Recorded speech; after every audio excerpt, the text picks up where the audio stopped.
computer. Alright, basi na wa mute wote afu naanza kufanya presentation. Nitatumia tu lisali moja alafu tutaschedule timetable nyingine.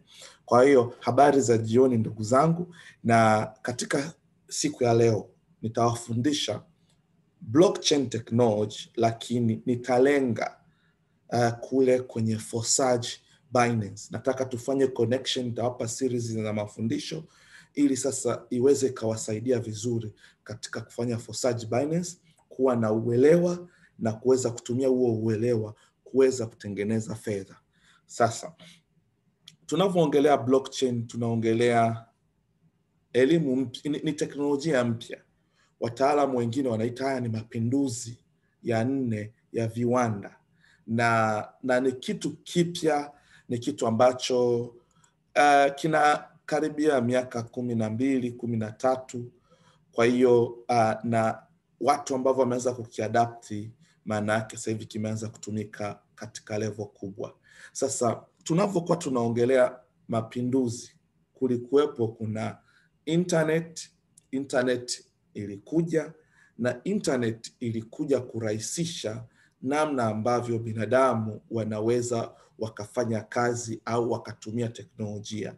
Unaweza ukaona internet ilikuja ikapunguza matumizi ya posta na baadaye kwamba katika ile matumizi ya internet, ile teknolojia ya internet, ndani mwake kulikuwa kuna matumizi mengi. Moja ya matumizi ni email, moja ya matumizi ni WhatsApp, moja ya matumizi ni Zoom, na kuna matumizi mengine mengi ambayo yanatumika katika internet.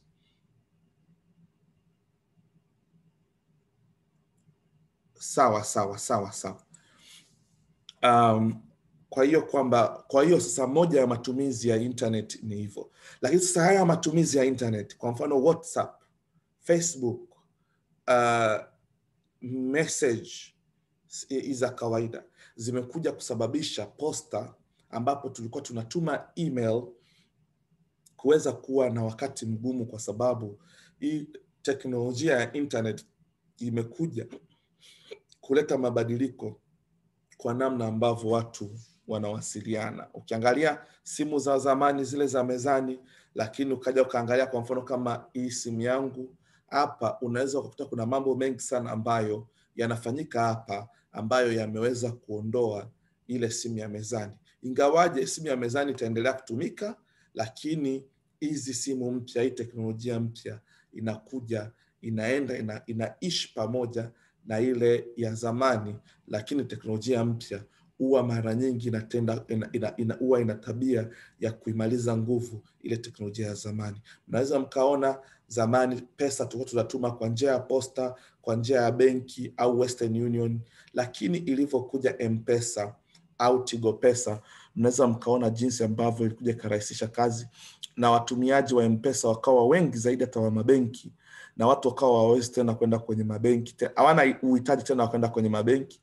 Kwa hiyo kama ni pesa wanaenda kwa wakala wanatuma, lakini mabenki yalivyokuja kuona hivyo yakaamua yaunganike pamoja na M-Pesa au Tigo Pesa, ili sasa kuweza kuendelea kuendesha biashara au kutengeneza biashara ile ya kutuma fedha. Kwa hiyo sasa blockchain technology yenyewe inakuja ni maboresho au ni mapinduzi katika internet ambayo tulikuwa tumeizoea, na ndio maana wataalamu wanaita ile internet ya kwanza, hii blockchain wanaita internet version 2, version ya pili ya internet.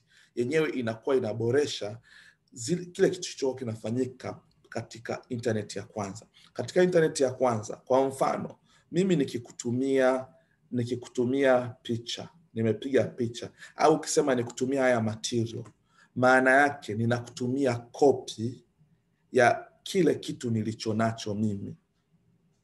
Umeona? Yani nakutumia copy ya kile nilichonacho mimi. Kwa hiyo mimi nitabakia na copy.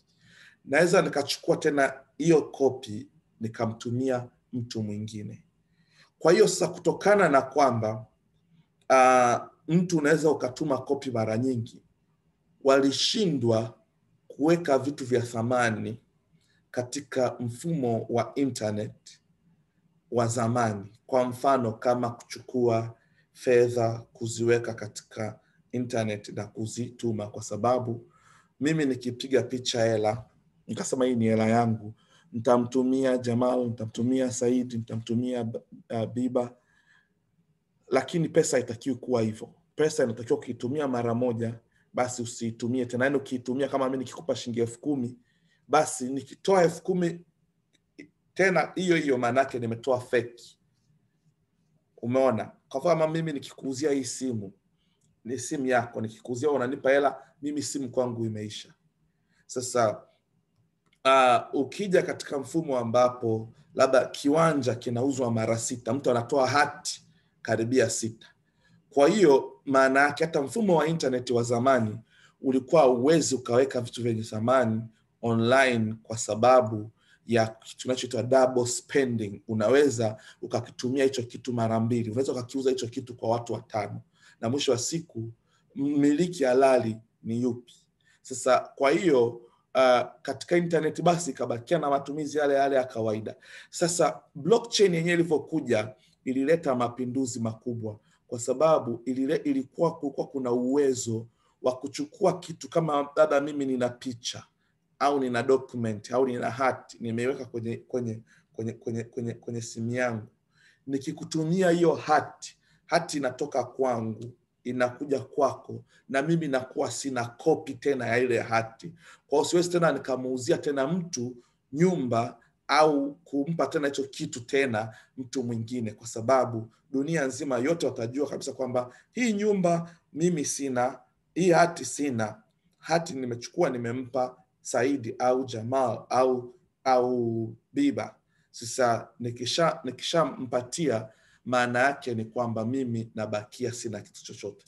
Hicho ndicho kitu ambacho blockchain version 2 imeleta. Sasa zamani, sasa ili uweze ukatuma pesa online kama ilivyo M-Pesa, maana yake lazima kuwepo kuna kampuni ya Vodacom hapa ambayo ndio inathibitisha uhalali wa zile transaction, na ukituma kwa mfano kama hela, lazima taarifa zote zinatuzwa na Vodacom, na kama muamala umekosea unaweza ukaomba Vodacom wakaurudisha.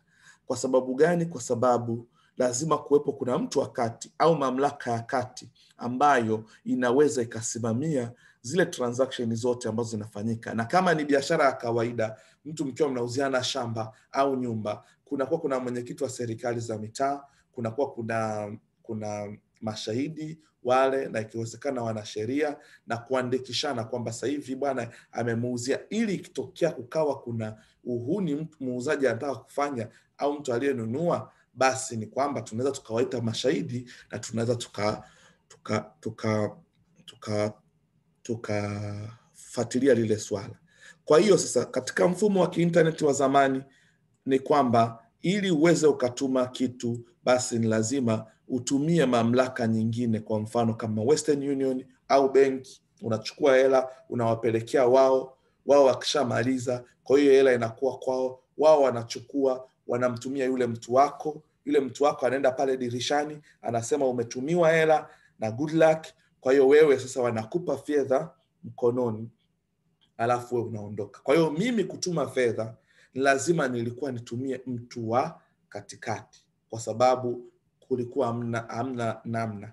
Sasa blockchain ilivyokuja imeweza kutengeneza namna ambavyo mimi nitamtumia Jamal hela kutokea Dubai mpaka kwa Jamal, kwa kutumia nikatuma ikatoka kwangu ikaenda kwa Jamal. Simuhitaji mtu wa katikati, simuhitaji benki, simuhitaji Western Union, wala simuhitaji shahidi yoyote kwamba bwana nimetuma huyu hapa. Ni kwamba teknolojia, kompyuta nyingi zitaweza kuonyesha kweli kwamba hii hela imetoka kwa good luck ikaenda kwa Jamal. Kwa hiyo sasa hivi mmiliki halali wa hii hela au wa hii hati ni Jamal. Kwa hiyo mimi siwezi tena kuwa na kitu kingine tena cha kutupa, kwa sababu tayari imeenda. Sasa blockchain yenyewe ndivyo ambavyo imekuja. Sasa hii blockchain kitu kikubwa ambacho iko nacho ambacho kinaitofautisha na internet ya zamani mpaka yenyewe kuwa internet version 2 ni hiyo kwamba yenyewe kuna data, zile data zake, data za blockchain. Kwa mfano kama data za benki zinatunzwa benki tu, data za shule zinatunzwa katika shule, data za sehemu fulani za TRA ziko TRA. Lakini sasa blockchain, kitu ambacho inaweza kufanya ni kwamba taarifa zake zinatunzwa katika blocks, yani zinawekwa katika vipande, kwamba kila baada tuseme ya muda fulani taarifa zinakuwa zimewekwa katika block ya kwanza. Baada ya dakika kadhaa tena taarifa nyingine zinatunzwa tena katika block ya pili, yani kama faili. Baada tena ya muda tena linakuja katika faili la tatu. Baada tena ya muda kidogo data zikishajaa, baada ya dakika fulani inatunzwa tena katika faili jingine. Kwa hiyo sasa kwa mfano kama Bitcoin blockchain yenyewe, kila baada ya dakika 10 taarifa zote zinazoingia baada ya dakika 10 inafungwa. Ile faili huko wanaita block inafungwa. Ikishafungwa maana yake ile taarifa inabakia imefungwa, inatengenezwa tena block nyingine, maana yake ni block ya pili. Dakika 10 kishaisha, hii block inafungwa, inatulia, inakuja tena block ya 3, ya 4, ya 5 mpaka mamilioni ya mablock, kwa sababu kila baada ya dakika 10 taarifa zinatuswa.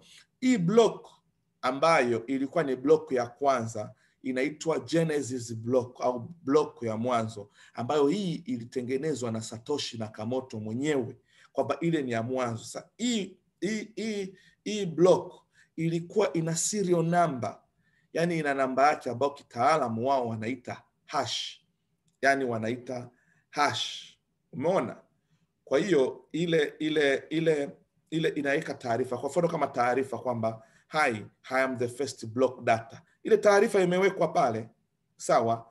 Sasa ukiangalia hii hapa inakuwa ina namba yake, yani inakuwa ina serial number, kama ambavyo pesa inakuwa ina serial number yake, au kama kitambulisho chako cha taifa kinakuwa kina namba yako, kinakuwa kina ile namba yako, kama au simu yako inakuwa na namba yako, ile inaitwa hash number.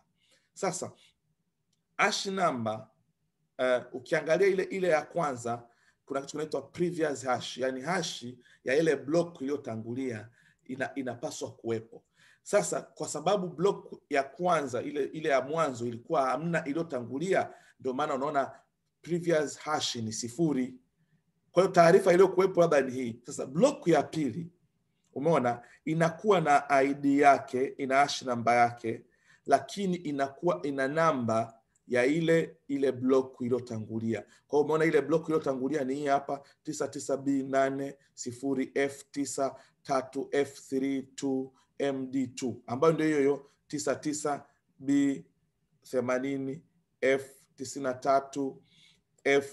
99B83F32MD2 ile namba. Sasa kwa hiyo maana yake ni kwamba namba ya previous block inaunganishwa na block hii. Kwa hiyo haya taarifa zake zinakuwepo huko na yenyewe. Sasa baada ya hapo hii namba ya hii block hii ya pili inaenda kuunganishwa kwenye block ya tatu. Umeona? Kwa hapa kuna hii namba hii hapa ni sawasawa na hii hapa, afu inakuwa na namba yake, na hii namba tena inaunganishwa na ya 4. Kwa hiyo sasa ni maana yake ni kwamba ndio maana inaitwa blockchain technology, kwa sababu data zinatunzwa kwenye mafaili ambayo yanaitwa block, lakini haya mafaili haya yanaunganishwa na zile namba, zile hash namba ambazo sasa zinaunganishwa, kwa hiyo zinakuwa kama mnyororo, kwa hiyo zinakuwa zinatunzwa.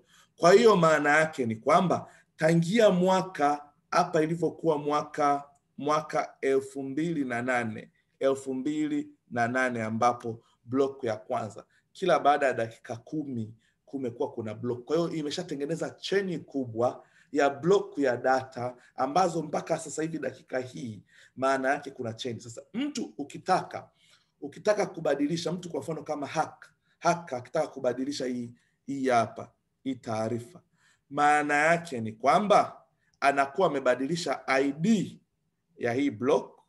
Akibadilisha ID ya hii block, maana yake ni kwamba hii block imeunganika na block iliyopita. Kwa hiyo sasa, maana yake akibadilisha hii hapa, ni lazima aje abadilishe na hii ID ya hapa ifanane na hii.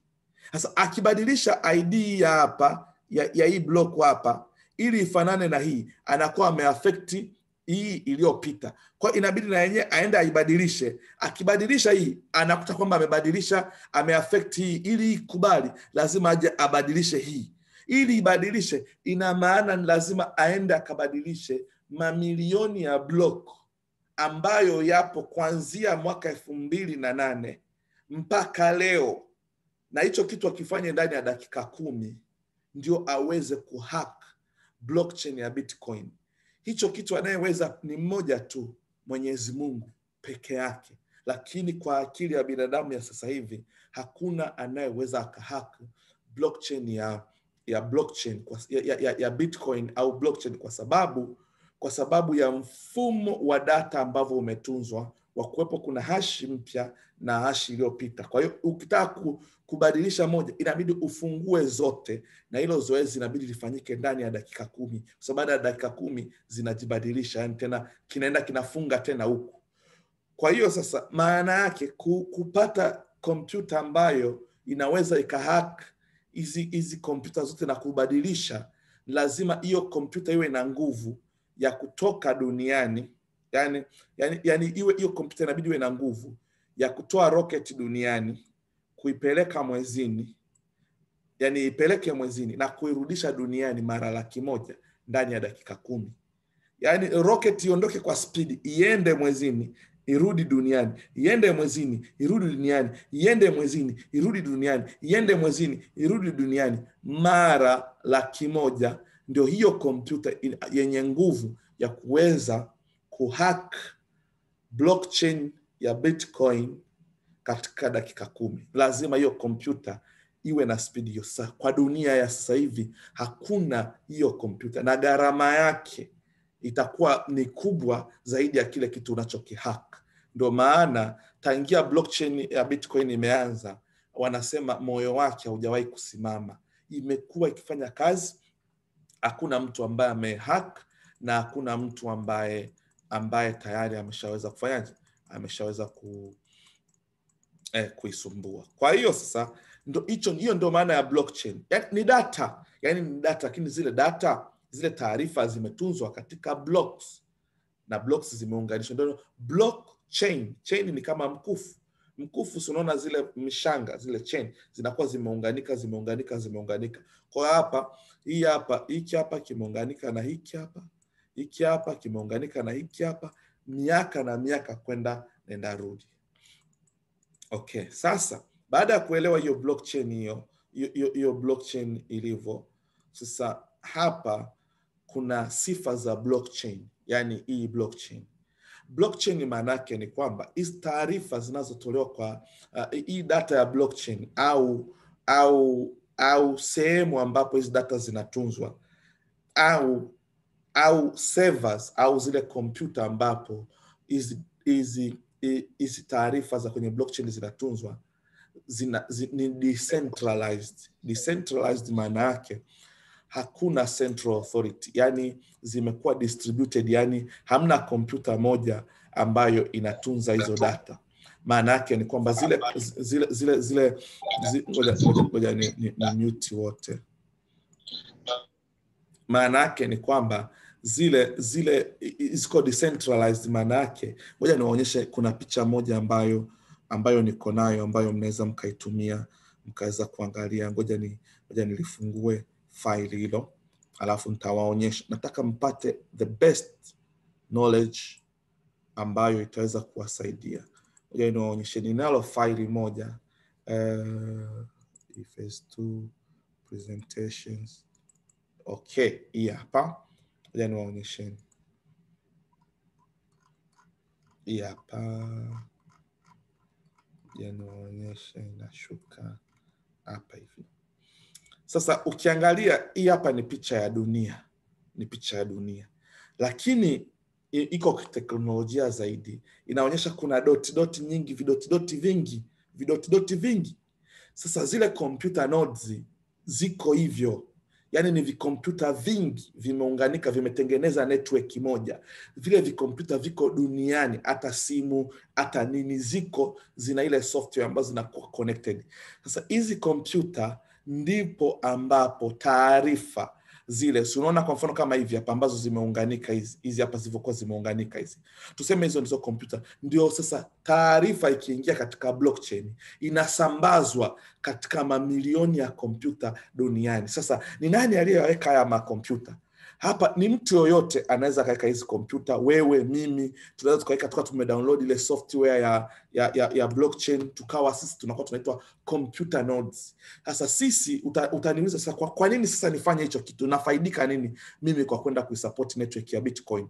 Unafaidika kwa sababu transaction zinazofanyika katika blockchain zinaenda kuwalipa hawa hizi computer nodes ambazo zinasapoti network. Maana yake kuna kazi wanafanya, wanatumia internet yao, wanatumia simu zao, umeme wao kuchaji au kompyuta zao ili kuweza kusupport ile network ya blockchain. Kwa hiyo wewe ukiwa unatuma ile transaction fee ambayo unakuwa unaifanya, maana yake inakuwa inaenda kwa hizi mamilioni ya kompyuta duniani na wale wanafaidika. Kwa hiyo kuna incentive ambayo inawafanya watu waweze kuwepo na kompyuta, na hizi kompyuta zinakuwa zinatunza taarifa zote ambazo zimeingia katika blockchain.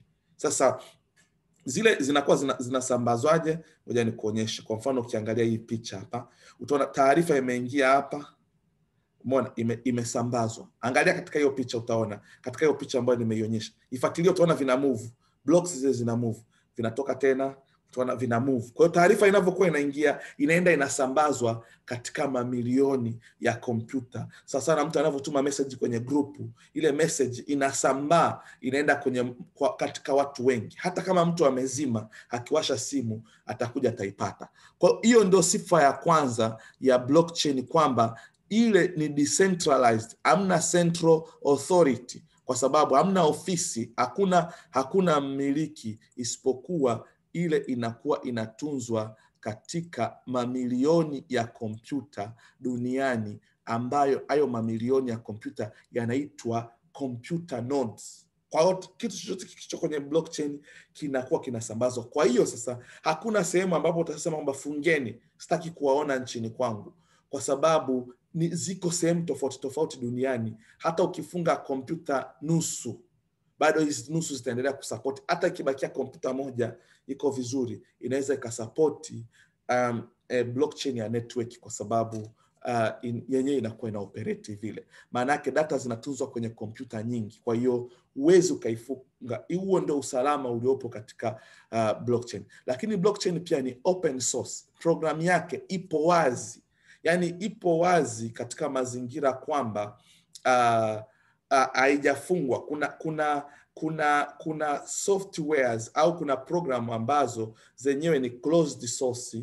Kwa mfano kama mtu unavyonunua Microsoft Windows au nini, ni program, ni software zipo katika internet, unaweza kuzitumia katika kompyuta yako, lakini zimekuwa limited kiasi kwamba wewe unabidi ulipie, inabidi uwe na license ya kuweza kuzitumia. Au kwa mfano kama subscription, kwa mfano kama ya DSTV sio ya kila mtu, ni lazima mtu aweze kuilipia ndipo aweze kuwepo nayo katika TV yake au katika nyumba yake. Sasa maana yake ni kwamba, lakini blockchain maana yake ile program ni open source kiasi kwamba yenyewe hairuhusu, iko public, yani iko haijafungwa. Kwa hiyo mtu yoyote anaweza akaenda akaangalia, akaifanyia kazi, akafanya chochote katika hiyo blockchain.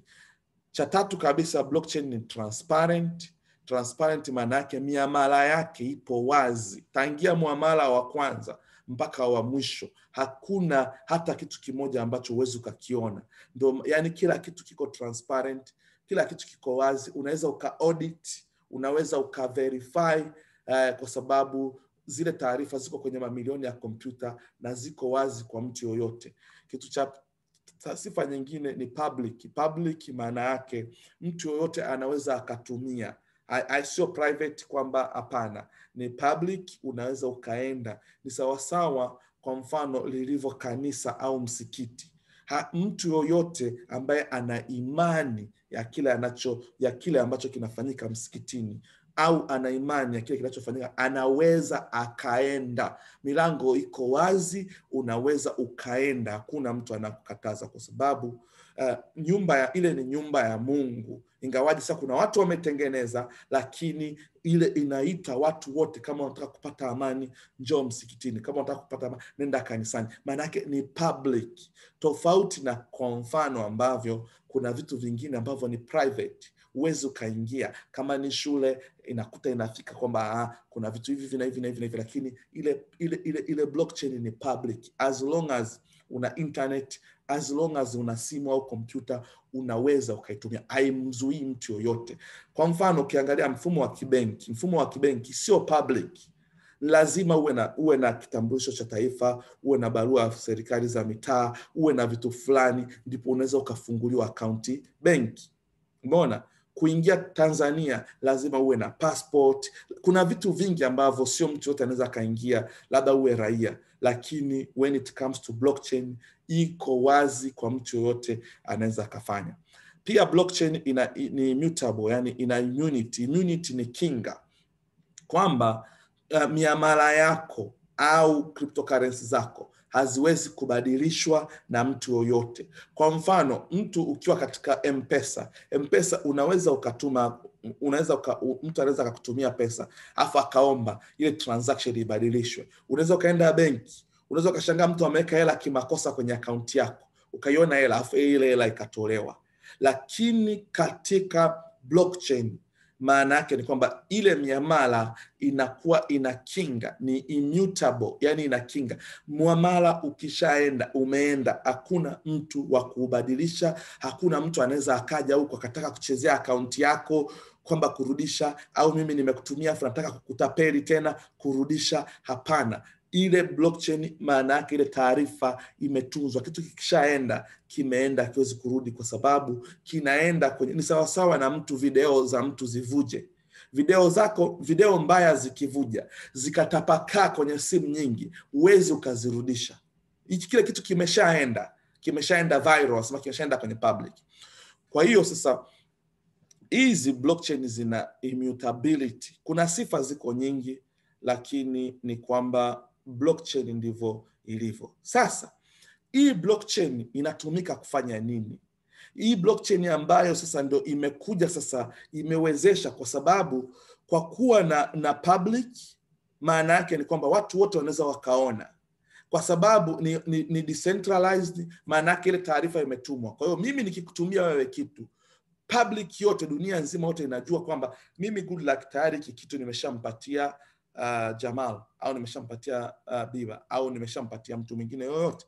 Sasa ukija sasa ukaangalia sasa, maana yake ni kwamba wakishajua hivyo, mimi siwezi tena kwenda kufanya. Ngoja niwaonyeshe tena katika picha. Kwa mfano, kwa nini kile kitu kinawezekana? Kwa mfano ukiangalia hii picha, kitu kikishaondoka hivi, kimetoka hapa, ukafanya ile transaction, maana yake ni kwamba ile transaction utakuja kuiona. Ngoja niweke hapa. Ile transaction utaona kwamba zile zinaenda zinasambazwa. So unaona hapa, angalia katika hiyo video, utaona zina move, zinaenda kutuzwa katika mamilioni ya kompyuta. Zikishawekwa katika mamilioni ya kompyuta, ile kitu inafungwa hivi, inafungwa kwa sababu ili uweze ukaifungua lazima uende kwanza ukaunlock yale mablock yote.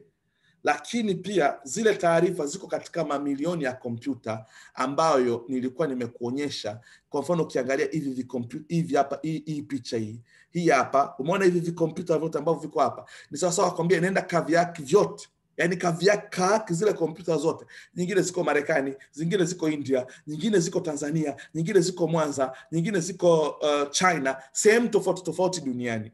Uwezi ukahack. Ndio maana unaona kwamba kitu kikishaingia hapa, maana yake kinasambazwa. Umeona, angalia hizi kompyuta zote, maana yake zimepokea hiyo taarifa. Na ukitaka kutuma, maana yake lazima hizi kompyuta zote ziverify kwamba zithibitishe kweli huyu mtu kitu anacho. Sasa kikishapitisha kikaenda, wewe ukataka kuja kubadilika, hivi vikompyuta vyote vitakataa, kwa sababu vitasema wewe hauna hiyo kitu, hii hati ulishampatia Saidi. Sasa wewe Goodluck hauna, maana yake tulivyompatia Saidi nilikuwepo nayo, hiyo transaction ikaenda na ikatuzwa kwenye mamilioni ya kompyuta. Sasa nikitaka kwenda kumuuzia Jamali, wataona mimi sina na ile transaction itagoma. Hakuna mtu atakaye nishtaki, lakini ile transaction haiwezi kaenda. Ndio maana tunasema kwamba blockchain yenyewe ndio ilipoizidi internet ya kawaida, kwa sababu internet ya kawaida mimi nikikutumia kitu na kwa nimekutumia copy, naweza nikamtumia mtu mwingine wala hata msijuane kama mna hicho kitu. Naweza nikatuma hata kwa mamilioni ya watu. Sasa matumizi ya blockchain yenyewe, kitu tumizi la kwanza la blockchain ni cryptocurrency.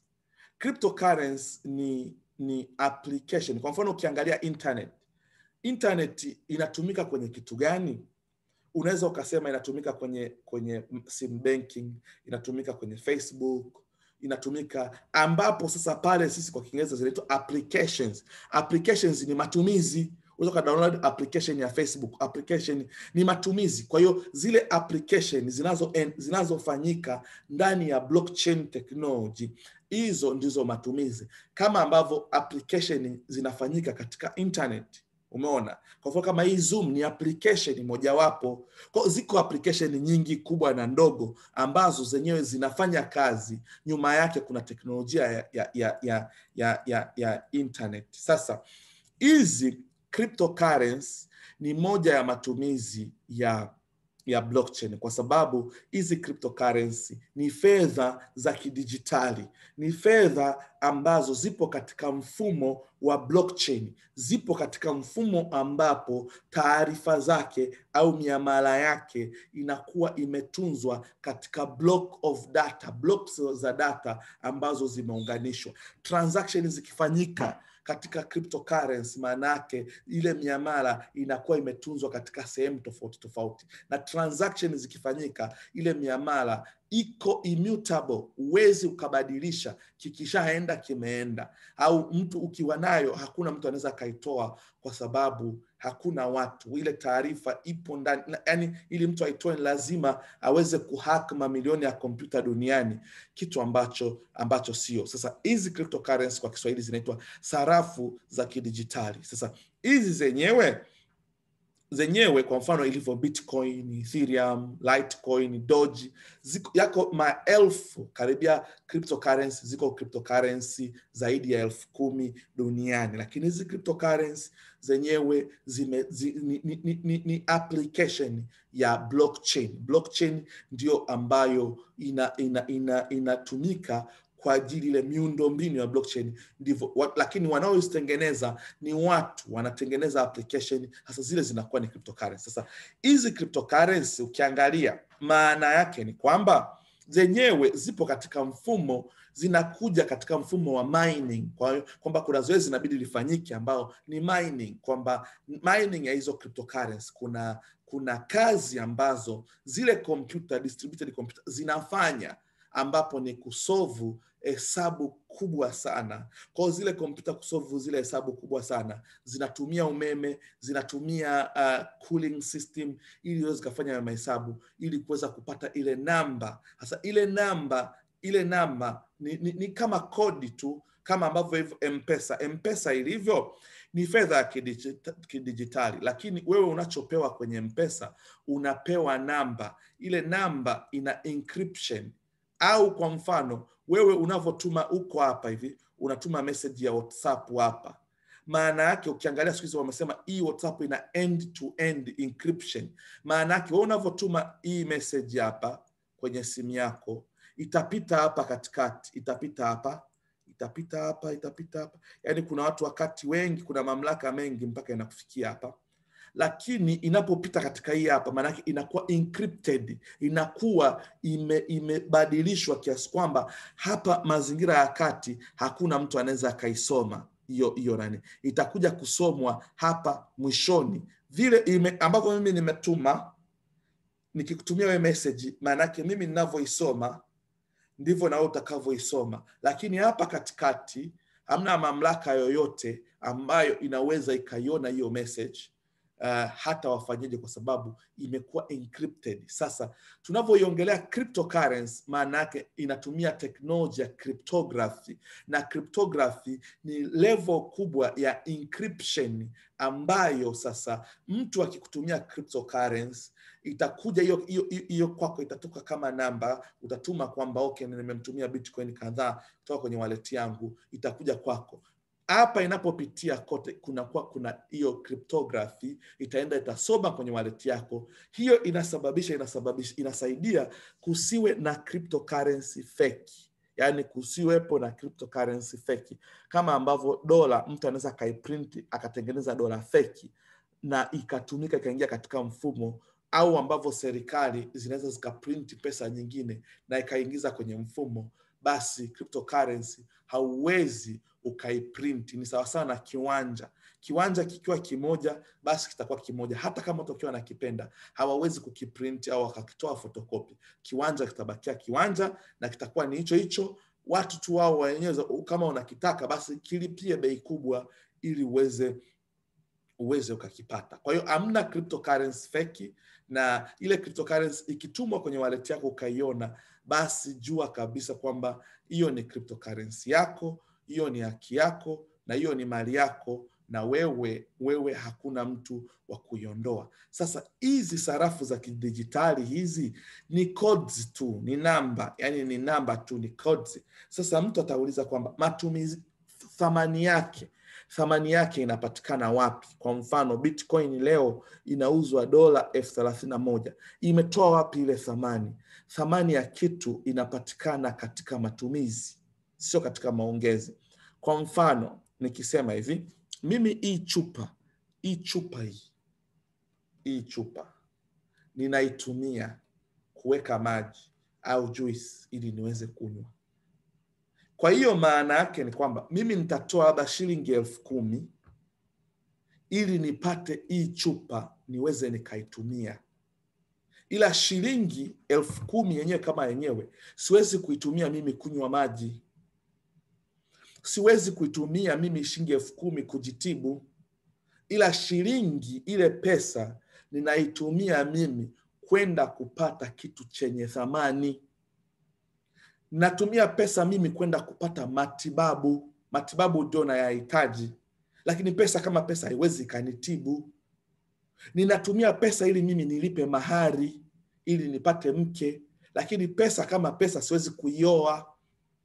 Kwa hiyo thamani ya kitu ipo katika matumizi.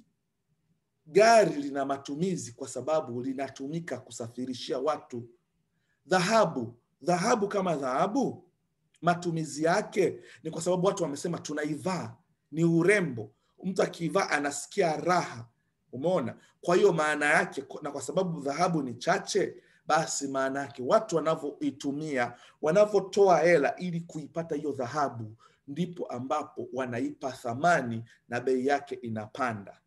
Watu wanavyokuwa wanatumia simu zinatumika kwa ajili ya mawasiliano, ndio maana simu inakuwa ina thamani.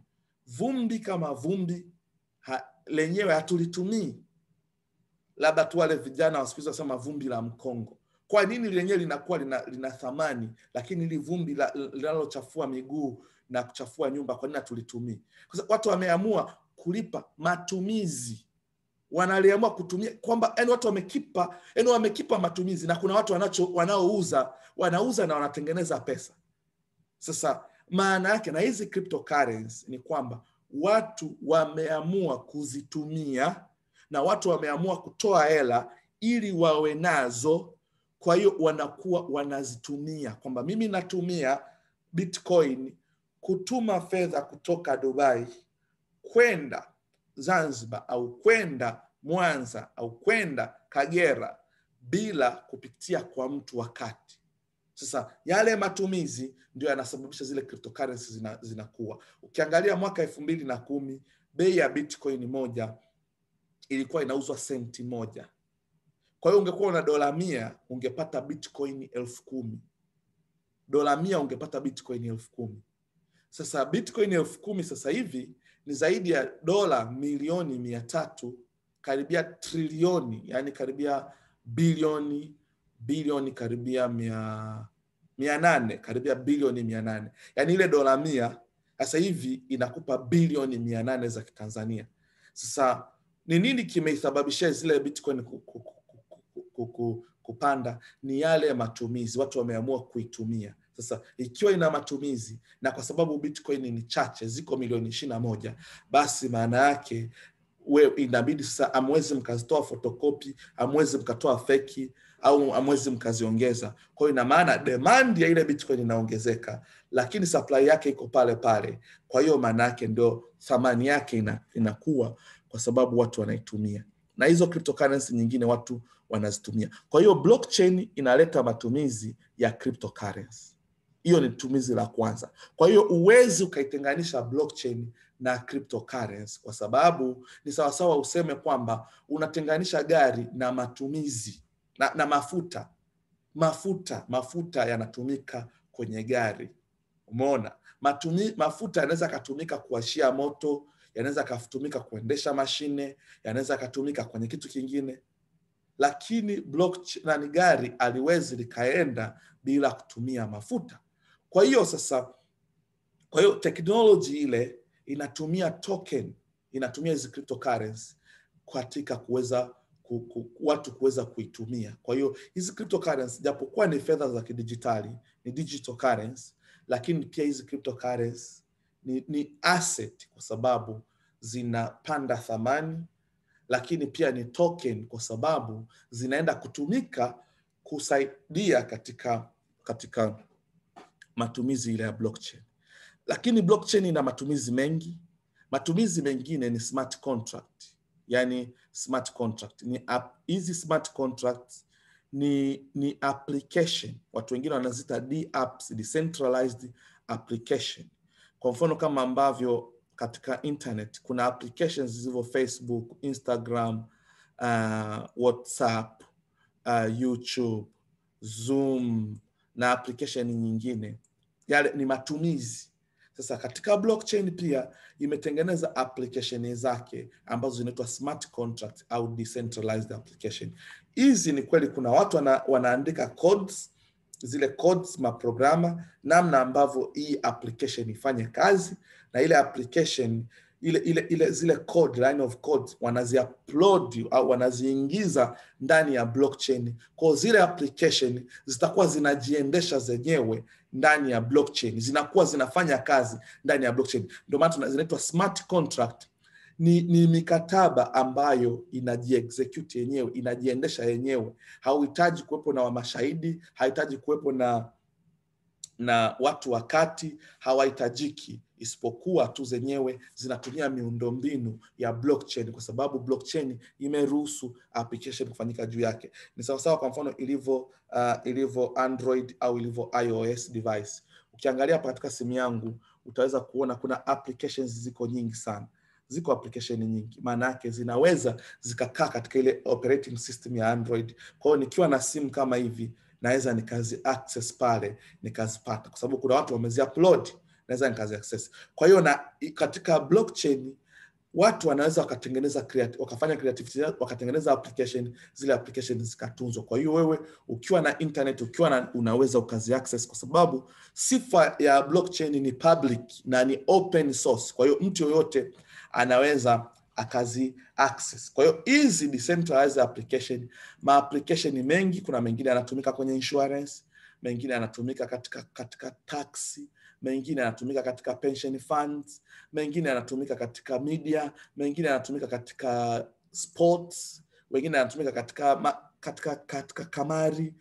Yale application yako mengi sana yanatunza mahospitalini, katika uchaguzi, katika ardhi, zile ardhi, kutunza zile taarifa katika masuala ya accounts na maofisi mengi wanaweza kutumia zile blockchain au applications ambazo katika blockchain. Sasa hivi kuna applications zinaitwa NFT, non fungible token. unaweza ukachukua kazi zako ukaziweka ndani ya blockchain. Kwa mfano kama hapa Dubai kuna jengo refu liko lote duniani, Burj Khalifa. Burj Khalifa wanaweza kaliweka katika mfumo wa kidijitali, wanaweza tokenize, wakaliingiza katika blockchain afu wakawa wanatoa token. Kwa hiyo wewe token, ukiwa na token maana yake unakuwa umemiliki kisehemu fulani cha Burj Khalifa. Kwa unaweza ukaimiliki, lakini ikiwa hapo physically watamiliki watu wachache, lakini zikiwa katika tokenize, mimi naweza nikajitokenize, naweza nikajifanya mimi nikajiweka katika token. Kwa mtu kitaka kunimiliki mimi, unanunua zile token zile. Kwa hiyo wewe pia unaweza ukaziuza na ukawa na access. Kwa hiyo kuna vitu vingi sana vinaendelea sasa hivi katika blockchain. Kuna trading, kuna mambo mengi sana yanafanyika katika blockchain. Kuna huduma za kibenki sasa hivi zote zinatolewa katika blockchain. Unaweza ukakopa hela kutoka katika blockchain bila kuwa na jina, bila kuwa na ID, bila kuwa na passport, bila kuwa na hati ya nyumba, au bila kuwa na collateral yoyote, isipokuwa ukatumia cryptocurrency kukopea na ukapata mkopo vizuri. Unaweza ukatunza fedha zako vizuri. Kwa hiyo hii blockchain technology imekuja kuleta mabadiliko makubwa katika sekta ya pesa, na kwa kweli imefanya mabadiliko makubwa. Kwa hiyo sasa hizi smart contract zipo nyingi, lakini moja ya hizi smart contract ni Forsage. Forsage ni moja ya smart contract, ni moja ya matumizi ya blockchain. Kwa hiyo yenyewe iko ndani ya blockchain ya Ethereum, blockchain ya Tron au blockchain ya Binance. Kwa hiyo ilipo huko ndani, maana yake imetunzwa katika mamilioni ya kompyuta. Ndio maana hakuna mtu wa kuifunga Forsage. Itaendelea kuwepo siku zote. Unaweza ukaitumia wewe au ukawaachia ndugu zako wakaenda wakaitumia pia, kwa sababu hakuna mtu wa kuitoa. Kitu cha pili, ile imekuwa distributed. Miamala ikishafanyika katika Forsage, ile miamala yote inakuwa imetunzwa katika mamilioni ya kompyuta. Mtu yoyote anaweza aka-audit, akaenda akaangalia, je, hao watu wanachoniambia ni kweli? Je, Goodluck aliniambia yeye katika siku 15 za project 100, siku 19 za project 100 days ametengeneza $10,100, zaidi ya milioni 25 za Kitanzania. Je, tunataka kuthibitisha? Maana yake ile iko wazi. Unaweza ukaenda kweli ukachukua wallet yangu ukaingia kwenye Binance scan na ukathibitisha kweli hela zote kuanzia shilingi, kila shilingi ambayo imeingia inapatikana. Na hiyo Forsage ukiangalia ina immunity, ina kinga, kwa sababu hakuna watu unaweza ukawaonga kwamba tubadilishe hiki kitu tupeleke level ya 12 bila uwezo ukabadilisha chochote, kwa sababu ile program tayari ishawekwa katika blockchain. Hakuna kitu chochote ambacho unaweza ukakibadilisha kwa sababu ina kinga. Sasa zile smart contract kuna matumizi yako mengi sana, umeona matumizi yako mengi sana ambayo katika blockchain. Sasa sisi hatuwezi tukaenda kwenye kila kitu, tunahitaji kujua vile vitu vichache tu ambavyo vitatusaidia sisi kutengeneza pesa, vitu ambacho sisi tunachokihitaji. Sasa kwa kumalizia hapo ni kwamba sasa tunapoongelea Forsage ipo ndani ya blockchain. Sasa hapa natumai kama kuna mtu ana swali lolote kuhusiana na hii blockchain ambapo nimekuonyesha hivi vitu vinavyofanya kazi, unaweza ukaji-unmute alafu ukauliza. Sasa tunapokuja kitu tunachokifanya sisi, kitu cha Forsage tunachofanya, nionyesheni kitu. Hii Forsage tunayofanya, ngoja ni pause hii alafu ni pause pia na hii escape, close hiyo. Sasa Forsage Kiswahili. Sasa ukija katika Forsage ambayo tunafanya, mmeisikia, mmeona watu wengi wanafanya, mmeona watu wengi wanaiongelea, na umeona watu wengi wametengeneza pesa. Sasa katika timu yetu sisi kweli watu wanatengeneza pesa. Ni nini sasa? Inaingiaje katika blockchain? Tulimsikia juzi rais wetu anaongelea swala la blockchain na cryptocurrency, na akaona hapana, kama taifa tupaswi kubaki nyuma, kwa sababu ukiangalia zile transaction zote zinazofanyika katika blockchain, serikali inakuwa inakosa, lakini sasa haikutaka ibakie nyuma, ndio maana ikasisitizwa kutoa elimu, tukawa tumeongea na waziri, taarifa hizi zimeendelea sehemu tofauti tofauti. Kwa tunavyoiongelea hii Fosaji Binance, ngoja nitoe hizi, ngoja niachane na hii hapo. Tunavyoiongelea Fosaji Binance, hii Fosaji ni nini? Fosaji ni moja ya application, na kama mtakumbuka application niliwaambia ni matumizi. Sasa Fosaji ni moja ya application, matumizi ya blockchain. Kwa ni moja ya applications ambazo hazimilikiwi na mtu yoyote, wala hazina mamlaka ya kati ambayo inazisimamia, kwa sababu hizi applications za namna hii zimetengenezwa ndani ya mfumo wa blockchain. Zimetengenezwa ndani ya blockchain. Sasa zikiwa zimetengenezwa ndani ya blockchain, kitaalam hizi applications zinaitwa decentralized applications au smart contract. Zinaitwa decentralized application au smart contract. Na ukikumbuka katika dakika chache zilizopita nimekuonyesha smart contract ni nini, decentralized application ni kitu gani. Sasa kwa sababu tumesema hii application ya Fosaji imetengenezwa ndani ya blockchain. Sasa hii Fosaji, hii smart contract ya Fosaji imetengenezwa na kuhifadhiwa ndani ya blockchain 3 tofauti. Blockchain ya kwanza ni Tron, Binance Smart Chain, ya pili ni Tron, ya tatu ni Ethereum. Kwa ukiingia katika hizo blockchain utazikuta hii Fosaji kodi zake imeandikwa na kuwekwa kule. Sasa mtu yote anayetumia Fosaji anaweza akafanya zile program zote 3, anaweza akafanya program 2, na anaweza akafanya program 1 ambayo yeye anaona inamfaa. Sasa malipo yanayofanyika katika program ya Fosaji yanafanyika moja kwa moja kati ya mtu na mtu. Nilivyoanza nilionyesha tofauti kati ya blockchain na database nyingine, au tofauti kati ya blockchain na makampuni mengine. Makampuni mengine hayana hela au hayana mfumo. Wewe ukituma hela inabidi wewe utume hela katika kampuni, watakupa receipt kwamba tumepokea hela yako, alafu ile hela yako wewe watakupa kile unachohitaji kama ni package, na aliyekuleta watampa commission yake. Lakini katika internet version 2 au blockchain utakuta kwamba lile zoezi la kuweza kutuma kitu, na unaweza ukatuma alafu ukabakia na copy, halipo. Alafu katika blockchain haihitajiki mtu wakati, haihitajiki kampuni, haihitajiki msimamizi, haihitajiki customer care, haihitajiki admin. Isipokuwa blockchain inawezesha miamala kufanyika kati ya mtu na mtu. Ndio maana katika Fosaji miamala yake yote inafanyika kati ya mtu na mtu, hakuhitajiki mtu wakati. Kwa hiyo ukiupgrade hela inachukuliwa kutoka kwako inaenda kwa upline wako. Ukijiunga hela inatoka kwako inaenda kwa yule mtu aliyekuunga, na wewe the same unaweza ukafanya hivyo, kwa sababu kwa hiyo miamala yake ni kati ya mtu na mtu. Kwa hiyo hakuna mtu yote anaye collect fee, hakuna mtu anayetutunzia hela zetu katika Fosaji, kwa sababu ile hela ipo katika, yani unaenda kwa wallet. Sasa na haya malipo yote yanafanyika kwa kutumia fedha za kidijitali, kwa sababu niliwaambia katika matumizi ya blockchain ni cryptocurrency, na cryptocurrency zinatumika kama token ya wewe kutumia, ni kama mafuta yanavyotumika ili uweze kaendesha gari. Kwa hiyo sasa katika transactions zinazofanyika katika blockchain katika smart contract ya Fosaji, maana yake zile transaction zinatumia fedha za kidijitali.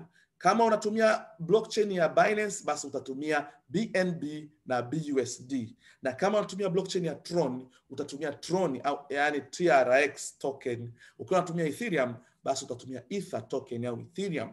Sasa hiki kitu sasa ndicho kinaipa ile Forsage kuwa na sifa zote za blockchain. Hata mtu akikwambia Forsage ni smart contract, basi hakikisha kwamba anakuthibitishia ipo wapi ndani ya blockchain. Kwa hiyo miamala yote au malipo yote yanayokuwa yanafanyika au taarifa zote za fedha ambazo hazipo katika mamlaka yoyote, wala zipo mikononi mwa wanachama members ambao wamefanya kazi yao, ndio wanaweza kupokea yale malipo yote. Sasa watumiaji wa Forsage ndio wamiliki halali na wanapokea 100% ya malipo yote yanayofanyika kwenye hii program.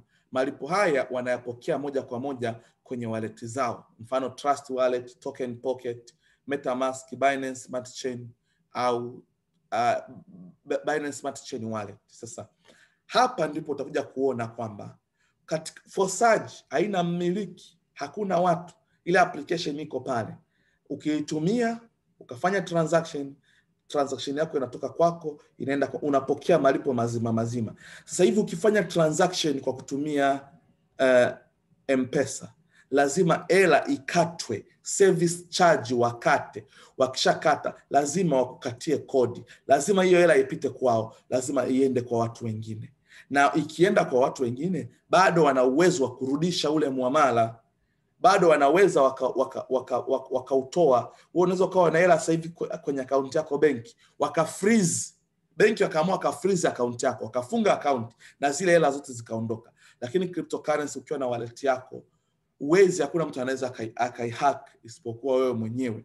Kwa hiyo maana yake ni kwamba katika Forsage sisi ndio wamiliki, kwa sababu sisi ndio tunaopokea 100%, sisi ndio tunaofanyia kazi ile mifumo, na wallet ambayo uko nayo kwenye simu yako yenyewe inakupa access, inakupa ufunguo wa wewe kuingia katika ile smart contract, inakupa wewe ufunguo wa kwenda kutumia zile application za blockchain, kuingia katika blockchain, kwa sababu huwezi ukaingia bure, lazima uwe na wallet, na ile wallet iwe na cryptocurrency. Cryptocurrency unatoa wapi? Unatoa hela, unanunua cryptocurrency, kama ambavyo unaenda unatoa hela, unanunua mafuta, yale mafuta ndio yanaweka kwenye gari, afu wewe unaweza ukaendesha. Kwa hiyo lazima na wewe utoke ununue hizo cryptocurrency ndio uweze ukawasiliana nayo. Hiyo ndio Forsage. Na ukiingia katika website ya Forsage sasa, kwa mfano ukiingia katika website ya Forsage, yani itafute Forsage,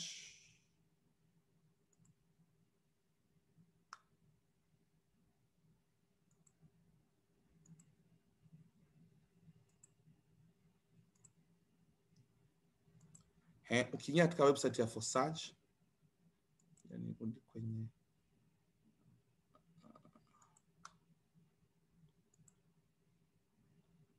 log out, alafu niende hapa, niko namalizia. Utakuja kuona kwamba hapa katika Forsage, hii ni website, hii sio Forsage, kwa sababu Forsage ni smart contract, na smart contract hazipo kwenye website. Hii website kuna servers, kuna sehemu ambapo inamilikiwa na watu. Wanaweza wakasema bwana, tunafanya maintenance, tunafanya marekebisho, lakini Forsage kama Forsage yenyewe iko ndani ya blockchain. Kwa hii hapa ni website, kwa sababu watu ukiwaambia waingia wakafanya miamala yao katika blockchain moja kwa moja, kuna usumbufu mkubwa ambao watu wengi hawako tayari kufanya. Ndio maana imetengenezwa website ili iweze kaonyesha kila kitu kinachofanyika katika smart contract ya Forsage, na kikisha kuonyesha kwa hiyo kinaonyesha katika lugha ambayo wewe unaweza ukaielewa. Alafu sasa yenyewe hii website inaweza kukusaidia wewe kuinteract na ile blockchain bila kuhangaika, bila kupata usumbufu. Sasa katika hii website ya Forsage kuna sehemu pale ya kulogin, utaona zile blockchain 3, Binance, Ethereum na Tron. Kwa hiyo maana yake ni kwamba zile zote zipo, unaweza ukalogin au unaweza ukaenda ukajiregister. Kwa hiyo zile 3 zote ziko pale. Alafu kwenye hii hapa kuna sehemu ya kuregister, unaweza click ukaregister kwenye BUSD, ukaregister kwenye Ethereum, ukaregister kwenye Tron. Kwa hiyo unaweza kaamua mwenyewe. Baada ya hapo utaona kuna picha la dunia hapo. Picha la dunia maana yake ni kwamba hii Forsage ni public, hii Forsage iko distributed katika sehemu tofauti duniani, na hii Forsage ni platform ambayo inawaalika watu wote waje waitumie, na wakishaitumia ndipo inapata thamani, ndipo ambapo hela zinatengenezeka, kwa sababu platform kama platform yenyewe haina hela. Ni sasa na benki. Benki kama benki yenyewe haina hela. Benki haitengenezi fedha. Benki iko hapa. Benki yenyewe inakuwa haina kitu, ila inawaambia watu tumetoa huduma ya nyie kutunza fedha, msipotunza mtaibiwa. Kwa hiyo unachukua zile fedha zako zile pale, inachukua zile fedha zako yenyewe, inaanza kuzifanyia kazi, inakopesha, inatoa mortgage, inatoa credit card, inafanya biashara tofauti tofauti. Lakini wenyewe kama wenyewe hawana hela. Kwa hela zipo kwa watu wanaokuja wanafungua account. Hela zipo kwa watu, ndio watu wakisema kila mtu akatoe hela yake benki, ile benki itakuwa tena sio benki. Ndio maana hata ukitaka kwenda kutoa hela kubwa lazima manager assign, aone hii hela bwana itaturudisha sisi, kwa sababu wao wenyewe hawana hela. Ukienda ukasema bwana tunaomba hela zetu wote, zile hela ziko tayari wameshakopesha watu, hawana hizo hela. Sasa lakini hela inatoka wapi? Hela inatoka huko duniani, inaingia kwenye benki. NSSF yenyewe haina hela, isipokuwa watu ambao wanajua tukistaafu tunahitaji ka pension kutokea sehemu tofauti tofauti, ndio wanachukua hela wanapeleka pale. Kwa NSSF unaona ina hela, wafanyakazi wake wana hela, ina majengo, hivi vitu. Hospitali, unaweza kuona hospitali madaktari wanalipwa hela vizuri, lakini hospitali kama hospitali haina hela. Hela iko huko mtaani, wagonjwa ndio wataleta hela. Wanapokuja kutumia ile huduma ambayo mnatoa ya matibabu, basi nyie mnatengeneza hela. Wanavyotumia madawa yenu ndivyo nyie ambavyo mnatengeneza hela. Corona, ile chanjo ya corona sasa hivi watu wanatengeneza pesa kwa sababu watu wanaitumia, watu wanaihitaji ile chanjo. Umeona, kuna wengine wanahitaji, kuna wengine hawahitaji, lakini kitu mkianza kukitumia ndipo kinapata matumizi. Kwa hiyo Forsage kama Forsage yenyewe ni code, yenyewe haina hela, yenyewe sio mining ya cryptocurrency, sio kwamba kuna trading inafanyika, hapana. Forsage ni platform iko hapa, itumieni. Kwa nyie mnavyoitumia, mnavyotoka sehemu tofauti tofauti duniani mkaitumia, ndipo Forsage inapata thamani. Forsage inaanza kutengeneza fedha kwa ajili ya watu wake. Sasa utakaposhuka tena katika Forsage utakuja kuona kwamba imesema yenyewe ni decentralized network platform, yani ni platform ambayo iko decentralized, yani imetengeneza network kubwa. So unaona hivi hapa vilivyo hivi viko connected. Kwa hiyo hii based on smart contracts. Smart contracts ipo katika blockchain, ina connect people, ina connect watu kutoka sehemu tofauti duniani. Umeona huko, ndio maana hili picha la dunia, ina connect watu kutoka sehemu tofauti duniani, na inafungua milango ya possibility ya uwezekano mkubwa wa kutengeneza mfumo mpya wa kiuchumi, ambao hiyo mifumo unafanyika kati ya wallet na wallet. Watu wanafanya kazi, watu wanapokea, wengine wana upgrade, wengine, yani ndio hivyo kupitia katika huo mfumo. Sasa ukishuka chini zaidi utaona katika Forsage kuna community. Hii community ambayo sisi tunaitengeneza ndio kitu cha msingi sana, kwa sababu kama nilivyowaambia, Forsage kama Forsage yenyewe haina kitu, haina hela, isipokuwa ile community ndio ambayo ina hela. Hospitali bila wagonjwa sio hospitali. Kwa lazima wawepo, ndipo ambapo sasa inabidi wawepo ili sasa ndio hela iweze kupatikana. Kwa hiyo Forsage community ni community ya msingi sana, na ndio maana wale waliotengeneza Forsage wamekuwa wanawajali sana watu wao kuhakikisha kwamba ile community kwa sababu kama Fosaji haina mmiliki, isipokuwa sasa ile community ambayo inaitumia Fosaji ndio hilo jambo la msingi. Sasa katika hii community imefanya mambo makubwa. Ilianza na Ethereum, wakaiongezea Tron, sasa hivi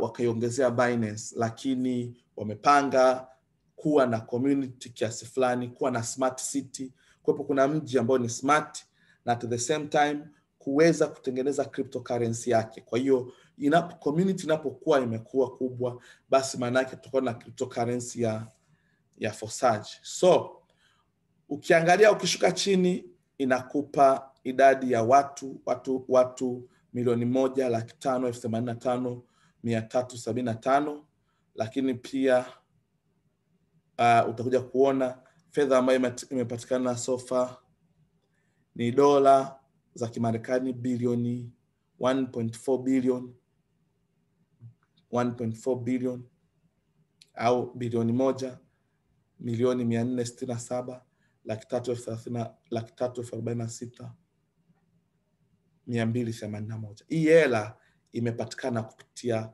Fosaji. Lakini hela imetoka wapi? Sio Fosaji imeitengeneza. Hii hela imepatikana kutokana na matumizi ya Fosaji. Kwa watu wako tayari kujiunga, wako tayari kuifuata. Ndio maana hii amount kubwa hii ambayo watu wameipata, maana yake ni kwamba Fosaji inafanya kazi na Fosaji ipo sahihi. Sasa ukiangalia idadi ya watu ambao wameshaingia na idadi ya watu ambao wameingia siku ya leo, maana yake ni kwamba kuna watu wengi sana ambao wanahitaji hiyo Fosaji. Na ndio maana sasa, kwa sababu Fosaji sio bure, kuna license ambayo unalipia, yani kuna kile kiingilio unalipa. Sasa kile kiingilio ndicho kinachofanya hii pesa iwe kubwa. Kwa hiyo mtu yoyote anayefanya Fosaji, basi yule mtu maana yake lazima ajiengage katika kuwa na wallet, kwa sababu bila wallet huwezi ukainteract na ile Fosaji, na kwa sababu kodi ishatengenezwa lazima uwe umejiunga ndio uweze uka-access. Kwa hiyo mtu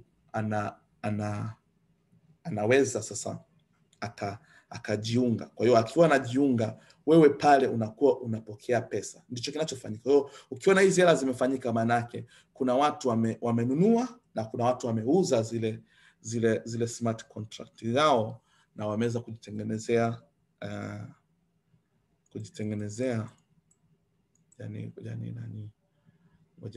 nitoe hiyo michoro, kujitengenezea fedha nyingi. Na hapa itakupa taarifa. Ukija Ethereum, zimeshapatikana Ethereum 712,294, ila Tron ziko 98,000. Alafu Binance Tron ziko zenye thamani ya dola milioni 98. Alafu ukija hapa katika BUSD imeshapatikana dola milioni 9,500,000. Wameshaingia watu 96,426. Sasa ukiangalia hiki kitu sasa kinakupa taarifa. Hapa kuna calculator, ukitaka kucalculate gharama, utaona zile gharama ya kununua ile cryptocurrency. Unaweza kaamua kama nitaka level 4 na dola 75 x3, nikitaka level 1 x3 na dola 5, level 1 dola 5. Kwa unaweza kaamua wewe mwenyewe ukafanya pale, ila utashuka sasa. Umeona pale inakwambia hii ni autonomous, maana yake inajiendesha, ni immutable of condition, hakuna mtu wakati, hakuna mamlaka inayoendesha. Immutable maana yake imekingwa na wahuni. Transparent, umeona iko wazi. Full automatic maana yake ni kwamba iko 100% online, na transaction ni peer to peer, kwa hiyo hamna hidden cost. Ni decentralized, maana yake hamna central authority. Taarifa zote zinazoingia katika Fosaji zinakuwa distributed katika mamilioni ya kompyuta, na ni 100% networks. Pia hiyo ni rahisi website ya Fosaji, lakini maswali yote ambayo watu wanajiuliza, why Fosaji is better option than trading, kwa nini iwe option nzuri katika blockchain zaidi ya trading? Forsaji je ni salama? Kwa maswali yote na majibu yako pale, ila utaona kuna Telegram channel ya Forsaji. Ni vizuri mkaenda mkajiunga kule, mkapata news zote. Telegram chat, Twitter, Facebook, Instagram, YouTube, unaweza ukaona. Sasa ukirudi hapa juu katika hii website yetu, sasa utaniuliza sasa hiyo Forsaji iko wapi? Sasa Forsaji ni hii hapa. Hii hapa ndio ile address ya ile contract. Sasa ukiklik hii address inakupeleka moja kwa moja kwenye smart contract. Inakupeleka moja kwa moja kwenye. Kwa hapa nikichukua hapa nikaibonyeza hii Binance hapa, utaiona kitu cha kwanza, balance iliyopo katika hapa ni 0. Balance yake ni 0. Meaning that ile smart contract haitunzi fedha yoyote. Yenyewe inafanya kazi tu ya kurahisisha kazi. Lakini ukiangalia hii contract imekuwa verified. Imekuwa verified kwa sababu hapa ni website ya Binance Scan. Sasa ukiklik hii verification hapa, utakuja kuona kwamba hii hapa exact match, hii contract source code verified exact match. Contract name ni Forsaji Proxy. Compiler version ni v0612 plus. Commit hiyo. Lakini hii hapa imekuwa submitted for verification, ilikuwa uploaded tarehe 31 mwezi wa 5 mwaka 2021 Forsaji Binance. Na ukiangalia sasa zile kodi, ile application, zile kodi zilizotengenezwa, zile kodi ni hizo hapa. Umeona? Zimetengenezwa. Sasa wakisema wewe uzisome, au mimi sio mtaalamu wa technology, kwa hiyo siwezi kuzisoma. Umeona? Wala siwezi kuzielewa. Hata nikisema niitumie siwezi kuitumia. Kwa hiyo ndio maana wakatutengenezea website ili tuweze tukatap statistics zote zinazokuwa zinaendelea katika blockchain ili ziweze zikatumika kule. Kwa hiyo hii hapa ndio Forsaji. Hii hapa ndio Forsaji yenyewe. Ile li program. Hiyo program yote ile. Hii ndio Forsaji. Kwa hiyo hapa ndipo penyewe, umeona ipo katika hii hapa. Ukiangalia hapo utaona Binance Scan iko huku ndani. Sasa ukija hapa ukachunguza, utaona transaction sekunde moja iliyopita kuna transaction imefanyika. Umeona kabisa kwamba inatoka kwenye account ya mtu inaingia kwenye Forsaji. Inatoka kwenye account ya mtu inaingia kwenye Forsaji. Inatoka kwenye account za watu inaingia kwenye Forsaji. Angalia Forsaji. Angalia hii address ya Forsaji. OX5 hapa, OX5 hapa, OX5, OX5, OX5. Ina maana inatoka kwa watu inaingia katika Forsaji. Na itatoka katika Forsaji. Utaona hapa ukija katika BIP20 utakuja kuona inavyokuwa distributed. Hapa utakuja kuona ilivyoingia hapa $80. Hapa ilivyoingia $80 ikatoka ikaenda kwa mtu. Umeona? Hapa umeona kuna iliingia ikatoka. Maana yake mamilioni ya transaction yanafanyika katika smart contract hii, lakini ukiangalia balance yake ni 0. Maana yake yenyewe haigusi, haikeep hela ya mtu yoyote. Sasa hii ndio Forsaji. Na hata ukiangalia zile nyingine zote ukiziklik hapo utaiona Tron, utaiona Ethereum. Sasa kupitia hii program wale wafanyakazi, watumiaji ndio wanaokuwa wamiliki halali. Sasa unapoifanya Forsaji uwezi ukafanya mwenyewe, kwa sababu ni lazima uwepo mtu wa kukuunga, uwepo mtu wa kukukaribisha, kwa sababu hakuna duka linalouza Forsaji smart contract ya Forsaji, hamna watu. Creator mwenyewe hawezi kufanya mwenyewe. Sasa kunafanyika timu, kwa sababu kunahitajika kuwe na community. Hospitali ni lazima kuwepo kuna community, watu wakiumwa wao wanakuja hapa. Duka usipokuwa na community watu, kwa mfano ukimwangalia Diamond Platnumz anafanikiwa kwa sababu ana community. Anajua akitoa wimbo wake watu wataenda kupokea. Anajua akitoa wimbo wake watu watanunua CD zake. Anajua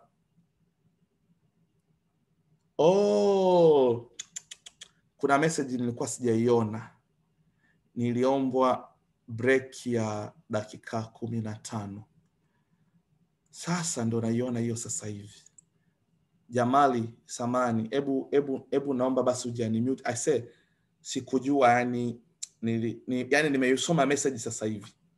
Sasa ebu jiunmute basi afu niambie, au ndo uko una swali sasa hivi?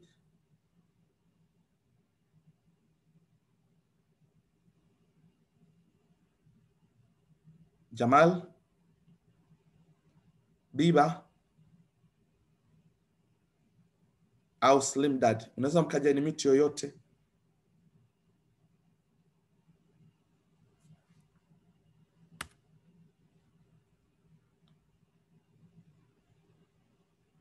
Hello?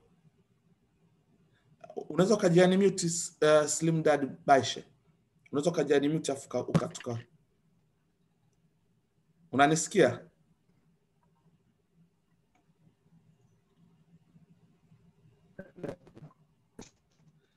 Slim Dad. Yes. Unanisikia? Unanisikia? Okay, mi hapa niko namalizia, nimeona message kama iliingia. Okay, message iliingia muda mrefu alafu sikuiona. Ngoja basi nimalizie hapa alafu tunaweza tukamalizia. Sasa kwa hiyo sasa ukiangalia hii Forsage manake lazima utafute timu ya maana. Timu ambayo inaweza ikakufundisha, timu ambayo inaweza ikafundisha watu wako, timu ambayo itasaidiana mpaka mwisho na kufikia mwisho. Na hiyo timu yetu ni moja ya timu bora katika Forsage duniani. Ni timu kubwa kuliko timu zote duniani. Nitakuonyesha. Timu yetu sisi ni muunganiko wa wataalamu mbalimbali. Wataalamu, nikisema wataalamu, tulikaa kikao kama mara 4-5, mwisho wa siku tukaamua tufanye Forsage Binance, na tukishafanya Forsage Binance tuitumie na tutoe elimu kwa watu duniani. Kwa hiyo maana yake ni kwamba uko na timu ambayo ina wataalamu ambapo wanajua ni nini kitu wanachofanya, lakini watakuongoza. Lakini pia una timu ya watu ambao wana experience kubwa katika Forsage smart contract, kwa sababu ukiangalia katika Ethereum basi utakuja kuona timu yetu ilipiga fedha nyingi sana katika Ethereum. Kuna watu walipiga $200,000, wengine walipiga $100,000, wengine $500,000, $600,000 kwa sababu timu yetu. Kwa hiyo tuna experience kubwa. Kwa kitu experience tuliotumia kupata yale matokeo, maana yake ni kwamba hiyo experience ndio tunashare na nyie. Lakini kitu cha mwisho ni kwamba timu yetu ina creativity, imebuni program ya Project 100 Days of Transformation ambayo sasa nitakuonyesha matokeo. Sisi timu yetu ni timu ambayo kila mtu atafanikiwa, yani kila mtu ambaye yuko determined atafanikiwa. Ukiangalia account namba 1 katika timu yetu ni hii hapa. Ukiangalia hii account namba 1 hapa, hii hapa imeshatengeneza $2,175, imefika level ya 7x3, imeenda level ya 8x4 na imeshapokea $2,175.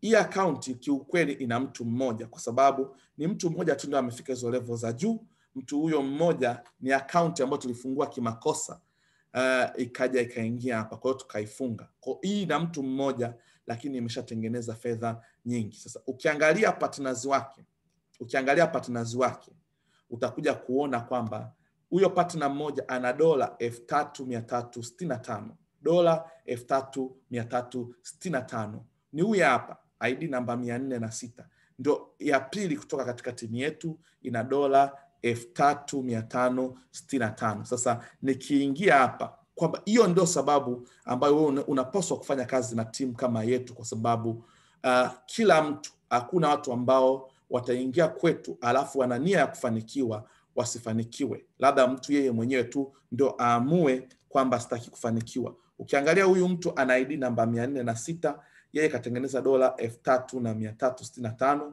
lakini ukiangalia partners wake Maana yake partner mmoja ana dola 3595, wa pili ana dola 310. Umeona? Sasa ukiangalia huyu sasa huyu hapa 1292, huyo katika timu yetu 1292, huyu hapa ndo upline wangu mimi. Sasa huyu upline wangu yeye ametengeneza dola 3595. Sasa ukija kwangu mimi utakuja kuona sasa katika partners wake ana partners watatu.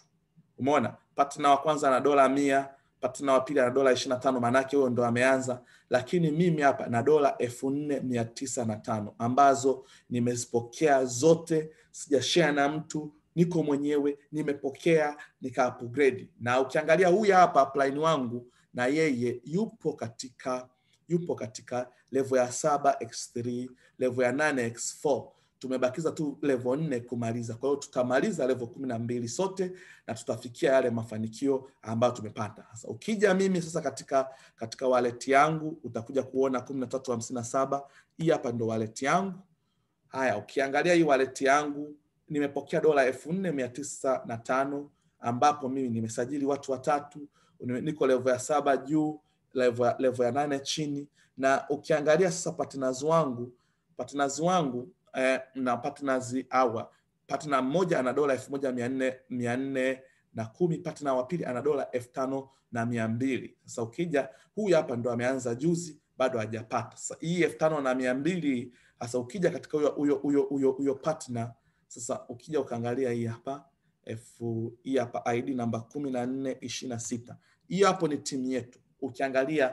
Ukiangalia hii hapa ina dola 5200. Sasa hii dola 5200 imekuwaje? Iko level ya 8 x4, iko level ya 7 x3. Na ukiangalia sasa partners wake, sasa partner wangu ambao mimi sasa ni partner wangu, kwanza chini katika structure kuna watu 143, nimesajili watu 9. Lakini ukiangalia katika watu 9, mmoja ana dola 2530, mwingine ana dola 665, mwingine ana dola 860. Huyu hapa ndo anayenisumbua, ana dola 50, mwingine ana dola 1255, mwingine huyu ana dola 895. Ukija huyu hapa ana dola 510, huyu ana dola 1975, huyu ana dola 230. Sasa na hawa watu wote na wenyewe katika structure yao wametengeneza fedha. Sasa ukitaka kutofautisha sasa katikati ya timu yetu na timu nyingine, kwa mfano tuangalie hii account namba 1. Angalia hii account namba 1. Ukiangalia hii account namba 1 utakuja kugundua kwamba watu wengi sana yenyewe ina dola 398,130 hii account. Lakini sasa ina watu 2145. Lakini ukiangalia partners wake wamepata kitu gani, utakuja kuona kabisa kwamba ninachowaeleza ni kwamba akiangalia huyu partner wake ana 0, huyu hapa ana 0, huyu hapa ana 0, huyu hapa ana 0, huyu hapa ana dola 0, huyu kapata dola 0, dola 0, dola 0, dola 0. Hawa wote wana dola 0, hawajapata chochote. Ukija page ya pili utakuja kuona ambao wanafanikiwa ni wachache. Tofauti na sisi kwetu ni kwamba sawa sisi tunakuwa tujapiga kama yeye, lakini ile hela tunagawana kwa sababu tunasaidiana, tunafundishana, wote tunaenda kufika. Kwa ukiwa katika timu kama hii, ina maana watu wote, karibia watu wote hawafanikiwi na waendi mbali. Umeona? Hawasogei, wako tu level ya kwanza, wameishia tu hapo, labda uende level zinazofuatia ndipo unaweza kupiga pesa. Huo ni mfano mmoja wapo. Ukiangalia sasa katika timu nyingine, kuna huyu hapa mtu ana ID kama ya kwangu, utaangalia kwamba utakuja kuangalia hapa ID namba 1472. Hii account ukiangalia haijafika level ya 10. Umeona? Imefika level ya 10, haijafika level ya 12. Lakini X4 imefika level ya 12. Imeshatengeneza dola 118,000. Imetoa wapi? Angalia huyu jamaa amesajili watu 278. Sasa ukiangalia partners wake, angalia partners wake sasa. Angalia partners wake walichopata 0 0 0 0, huyu dola 10 dola 10. Umeona sasa? Hiyo ni tofauti sasa na sisi ambapo watu wetu wanaokuwa wanafanya kazi wanakuwa wanapokea. Hii ndio sababu ya wewe kujiunga na sisi, na tunafundisha sana, tunatoa taarifa za kutosha, watu wetu wanaelewa kitu wanachokuwa wanajifunza.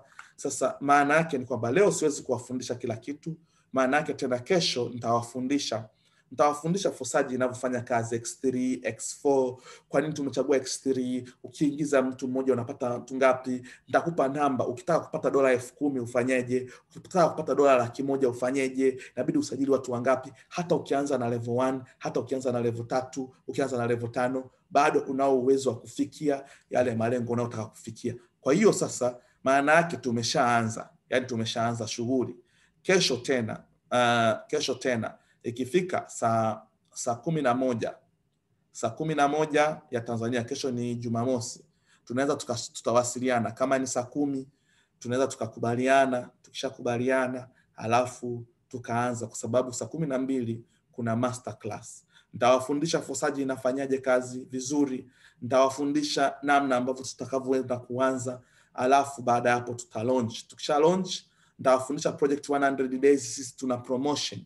Mtu ukipata $100,000, maana yake tutakusaidia upate $100,000. Kuna iPhone kama hii, iPhone 12 Pro Max, hii hapa, maana yake ukifikisha level, maana yake unapewa hii, au unapewa cryptocurrency. Na kama sio cryptocurrency, basi utapewa, kuna trip ya Dubai, trip ya kuja Dubai, ambapo itakuwa ni trip ya training kwa wale watu ambao wameachieve zile goals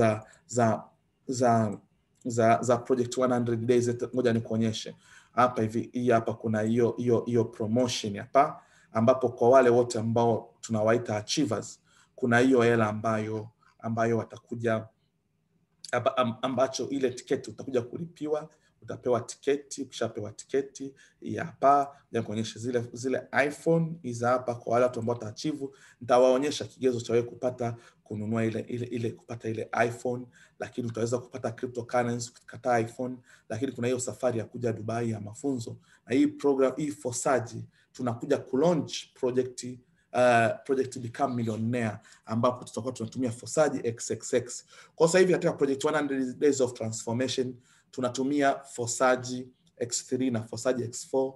Baada ya hapo, tukiwa tumeachieve, tutatumia fosaji XXX, tutailaunch tukiwa Dubai. Kwa hiyo natumai tuko pamoja, na kama kuna mtu ana swali basi anaweza kauliza. Kama hamna maswali, basi nitawapa hii recording hii hapa. Nikishawapa recording, alafu mnaweza mkafuatilia, alafu mkishafuatilia, then kesho tena tutaenda katika sehemu ya pili. Sasa Jamal, unaweza ukajia ni mute, au Biba Sulesh, tuko pamoja. Biba Sulesh. Okay, Slim Dad, unaweza ukajia ni mute.